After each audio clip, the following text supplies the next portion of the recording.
મહીસાગરના લુણાવાડામાં વાસ્યા તળાવના બ્યુટિફિકેશનની કામગીરીને લઈ હવે દાદાનું બુલડોઝર ટોપ ગીરમાં ચાલી રહ્યું છે।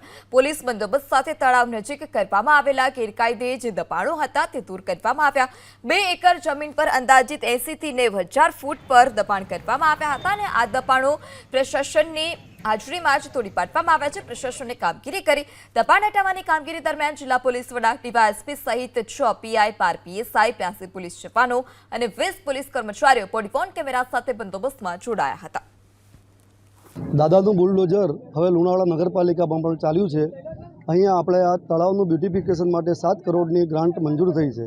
તળાવના ફરતે અસામાજિક તત્વો દ્વારા ઓછામાં ઓછા 12 થી 15 કાચા દબાણો, 8 થી 10 કબરો અને 2 એકર જેટલી જગ્યા પર દબાણ કરી 80,000 થી 90,000 ફૂટ જગ્યા આશરે 8 થી 10 કરોડની જગ્યા ઉપર દબાણ કરવામાં આવેલું હતું।